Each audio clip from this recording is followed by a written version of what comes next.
जरायम की दुनिया में आपने बिहार के अपराध की कई कहानी सुनी होगी और फिल्मों में देखी भी होगी। गंगा जल का अखुड़वा कांड हो या फिर खाकी वाले चंदन महतो का भौकाल, ये सब कहानियां बिहार के उस दौर को दर्शाता है जब सियासत के साए तले अपराध पल रहे थे और अपराधी बेखौफ होकर तेजाब कांड जैसे घटना को अंजाम दे देते थे। कभी भी किसी को भी किडनैप कर लिया जाता था, यहाँ तक कि किसी के बहू बेटियों की इज्जत पर हाथ डालने से पहले भी कोई सोचता नहीं था।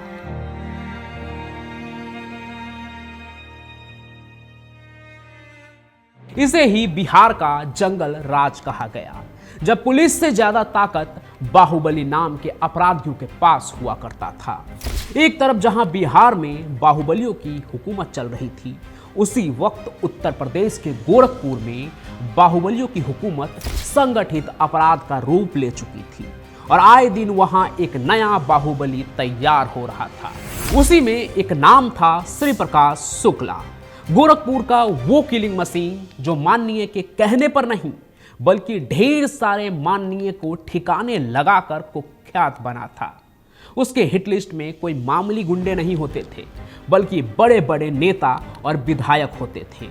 गोरखपुर की सन की बाहुबली ने मुख्यमंत्री तक को मारने की सुपारी ली थी, लेकिन उससे पहले उसने एक 47 से बिहार में जो कोहराम मचाया, उसने पूरे देश की राजनीति को हिला कर रख दिया।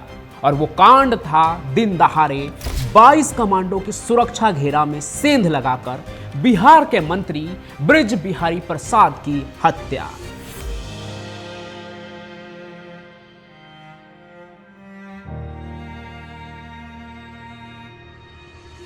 यह घटना कोई छोटी नहीं थी, लेकिन कत्ल करने वाला श्री प्रकाश शुक्ला इतना बेखौफ था कि कहते हैं कत्ल से पहले वो अस्पताल में एक बाहुबली की बहन को छेड़ते हुए उनका हाथ पकड़ लेता है, वो भी उस बाहुबली की बहन का हाथ जिसने हाल में ही लॉरेंस बिश्नोई को खत्म करने की बात कही थी। तो ऐसा था श्री प्रकाश शुक्ला का भौकाल, जो कत्ल से पहले भी नहीं डरता था और कत्ल करने के बाद तो बिहार में ही दूसरे बाहुबलियों के साथ लौंडा नाच देख रहा था, जैसे उसे मंत्री का कत्ल कर देने का कोई खौफ ही ना हो।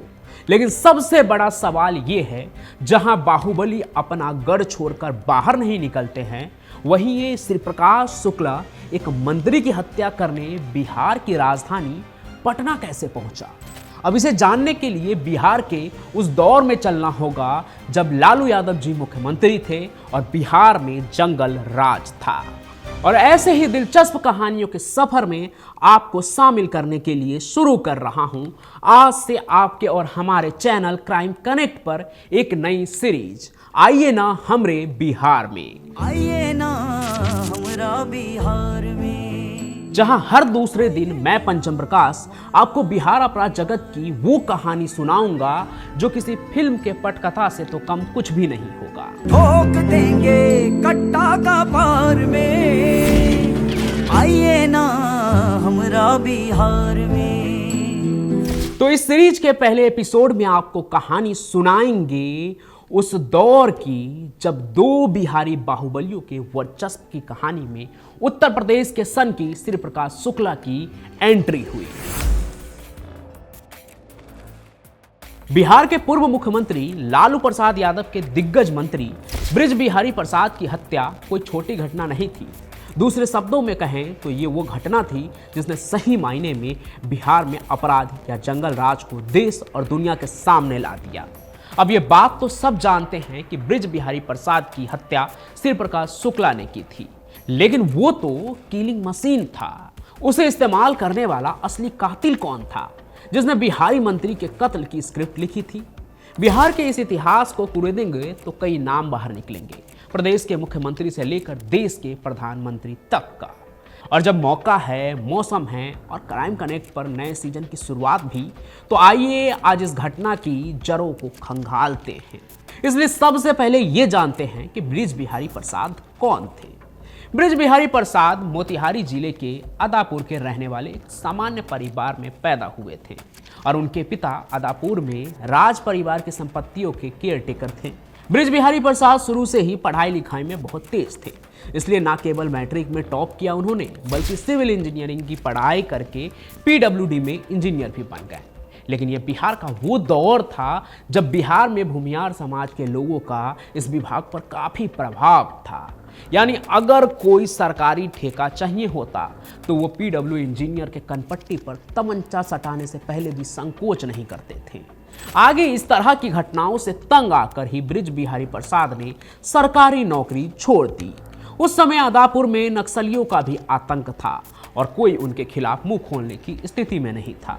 ऐसे में बृज बिहारी प्रसाद ने मौका देखा और राजपूत समाज के कुछ युवाओं को अपने साथ मिलाकर नक्सलियों के खिलाफ राजनीति शुरू की। फिर चंद्रशेखर की पार्टी में प्रदेश अध्यक्ष रघुनाथ झा के संपर्क में आकर 1990 में विधायक भी बन गए। उस समय बिहार विधानसभा चुनाव में इस पार्टी से आनंद मोहन और बृज बिहारी प्रसाद समेत कुल 12 विधायक चुने गए थे। इस चुनाव के बाद लालू यादव मुख्यमंत्री पद के प्रबल दावेदार थे, लेकिन विधायकों की संख्या उन्हें सीएम बनाने के लिए पर्याप्त नहीं था। ऐसे में चंद्रशेखर ने अपनी पार्टी के प्रदेश अध्यक्ष रघुनाथ झा को लालू का समर्थन करने को कहा। इस प्रकार लालू यादव के नेतृत्व में सरकार बन गई। लेकिन उस समय केंद्र में लालू यादव की अच्छी पैठ नहीं थी और उनकी सरकार को गिराने की कोशिशें भी होने लगी। ये खबर जब लालू यादव को मिली तो उन्होंने अचानक से मंत्रिमंडल का विस्तार कर दिया। कुल 74 मंत्री बने, इसमें बृज बिहारी प्रसाद भी शामिल थे। मंत्री बनते ही बृज बिहारी लालू यादव के करीब आ गए। इसके बाद जो छिटपुट अपराध उनके लोग चोरी छुपे करते थे वो भी अब खुलकर करने लगे और उत्तर बिहार में बृज बिहारी का डंका बजने लगा। इसी बीच साल 1993 में विधानसभा के अंदर लालू यादव और आनंद मोहन के बीच झड़प हो गई। इस दौरान लालू यादव की ओर से केसरिया से विधायक यमुना यादव सामने आ गए और आनंद मोहन पर माइक फेंक दिया। उसी समय आनंद मोहन ने ऐलान कर दिया कि अब केसरिया से मुजफ्फरपुर के बाहुबली भुटकुल शुक्ला चुनाव लड़ेंगे। कोई माई का लाल है तो उस सीट से चुनाव जीत कर दिखाए। बिहार में ऐसा ही होता था, धमकी दी जाती थी तो सीना ठोक के। और अब जब बाहुबली आनंद मोहन ने ऐलान कर ही दिया तो कर दिया। इसके बाद तो भुटकुल शुक्ला भी बिहार के केसरिया विधानसभा में अपनी राजनीति चमकाने लगे। वहीं बृज बिहारी प्रसाद को लगा कि इससे उनका प्रभाव जो है वो कम हो जाएगा, इसलिए उन्होंने भुटकुल शुक्ला को पीछे हटने को कहा। लेकिन भुटकुल के सिर पर तो आनंद मोहन का हाथ था, इसलिए पीछे हटने का तो कोई सवाल ही नहीं था। हाँ, अगर कुछ हो सकता था तो आर पार की लड़ाई। फिर हुआ भी यही। 3 दिसंबर 1994 को पुलिस की वर्दी पहने कुछ गुंडे ने भुटकुल शुक्ला की हत्या कर दी। आरोप लगा कि ये वारदात बृज बिहारी प्रसाद ने कराई है। इस घटना से आनंद मोहन और भुटकुल शुक्ला की गैंग के लोग काफी आक्रोशित हो गए। अगले दिन जब भुटकुल शुक्ला की सब यात्रा निकल रही थी तब खूब हंगामा हो रहा था और सबसे आगे चल रहे थे इसमें बाहुबली आनंद मोहन। फिर जैसे ही ये सब यात्रा गोपालगंज पहुंची, वहां के डीएम जी कृष्णैया ने हंगामा रोकने की कोशिश की। इसी दौरान भीड़ ने डीएम की हत्या कर दी। एक सरकारी अफसर की हत्या, ये कोई छोटी बात नहीं थी। बिहार में लोग कहते हैं देश का राजा पीएम, राज्य का सीएम और शहर का डीएम। ऐसे में एक ऑन ड्यूटी डीएम की हत्या शहर के राजा की हत्या जैसी थी, जिसके बाद तुरंत आरोपियों पर नकेल कसे जाने लगा और इस मामले में आनंद मोहन भी लपेटे गए और 14 साल आजीवन कारावास की सजा भी काटी। आगे इसके बाद भुटकुल शुक्ला के गैंग की कमान उसके छोटे भाई छोटन शुक्ला ने संभाली, लेकिन कुछ ही दिन बाद छोटन शुक्ला की भी हत्या करा दी गई। उस समय छोटन शुक्ला की चिता की राख से तिलक करते हुए छोटा भाई मुन्ना शुक्ला ने कसम खाई कि वो अपने दोनों भाइयों की हत्या का बदला जरूर लेंगे। ये वही मुन्ना शुक्ला भी है जो आज भी बृज बिहारी प्रसाद की हत्या के वजह से सलाखों के पीछे हैं। क्यों, वो आप भी अभी आगे जान जाएंगे। तो मुन्ना शुक्ला की कहानी तो आप जान ही गए। उसे 2 भाइयों के मौत का बदला लेना था मंत्री से, क्योंकि उसकी जान उसी मंत्री बृज बिहारी प्रसाद के वजह से गई थी। लेकिन इस पूरी कहानी में अगर सूरजभान सिंह की चर्चा ना हो तो कहानी कुछ अधूरी सी रह जाएगी। सूरजभान सिंह भी बिहार के एक बाहुबली हैं। वो मोकामा कस्बे से लगते हुए एक छोटे से गांव में सामान्य परिवार से आते हैं। कहा जाता है कि सूरजभान के बड़े भाई सीआरपीएफ में थे और उनके पिता भी उन्हें फौज में भेजना चाहते थे। चूंकि नियति को कुछ और ही मंजूर था, इसलिए सूरजभान खराब संगत में आ गए और अपराध करने लगे। एक दिन तो उन्होंने उस रईस से भी रंगदारी मांग ली जिसके फार्म में उसके पिता, सूरजभान के पिता नौकरी करते थे, यानी पिता के मालिक से ही रंगदारी मांग ली। इस घटना से उसके पिता को ऐसा सदमा लगा कि उन्होंने सुसाइड ही कर लिया और कुछ दिन बाद बड़े भाई ने भी मौत को गले लगा लिया। ये वो लोग थे जो सूरजभान को अपराधी बनते हुए नहीं देखना चाहते थे और सूरजभान अपराधी बन गया, इसलिए वो जी नहीं सके, ऐसा ही कहा जाता है। अब वो नहीं रहे तो फिर सूरजभान को कोई रोकने वाला भी नहीं था। फिर बिहार के अंडरवर्ल्ड में वो तेजी से कुख्यात होने लगा। उस समय संयुक्त बिहार था और कुल 3 गैंग चर्चे में थे। इनमें पहले नंबर पर बिहार में AK-47 लाने वाले बेगूसराय के अशोक सम्राट थे।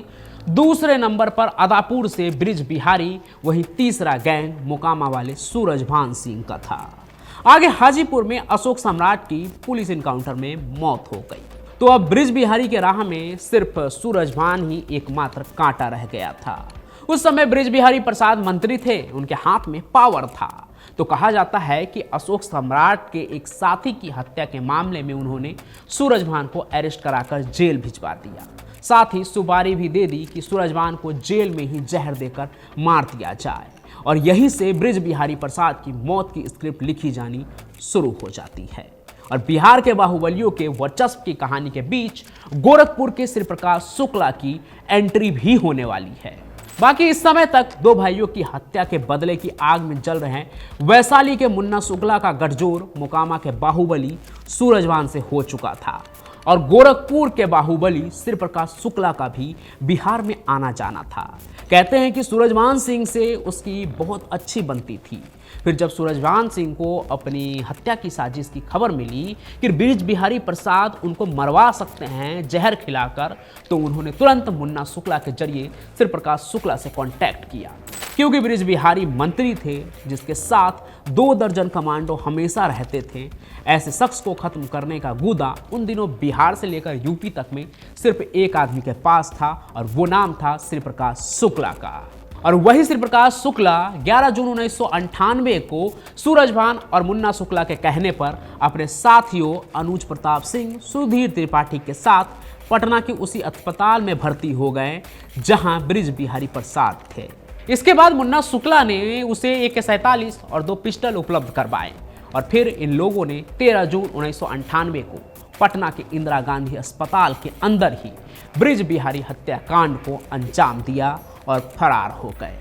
तो श्री प्रकाश शुक्ला ने मारा, ये बात तो जग जाहिर थी, लेकिन इसके पीछे की कहानी आज आपके सामने रख दिया मैंने।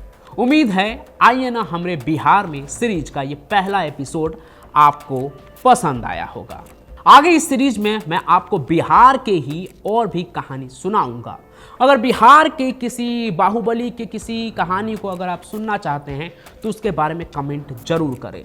साथ ही आज की कहानी आपको कैसी लगी वो भी हमें कमेंट करके जरूर बताइएगा। इस कहानी को लाइक कीजिए, ज़्यादा से ज़्यादा शेयर कीजिए, हमारे इस चैनल को सब्सक्राइब जरूर कर लीजिए। अगर आप हमारे चैनल को सब्सक्राइब करते रहेंगे तभी मुझे और भी मोटिवेशन मिलेगा कि मैं इस तरह की सीरीज आपके लिए लेकर आता रहूं। बाकी मैं पंचम प्रकाश तो मिलता ही रहूँगा आपसे किसी और सफ़र में किसी और कहानी के साथ। तब तक के लिए आपका बहुत बहुत धन्यवाद।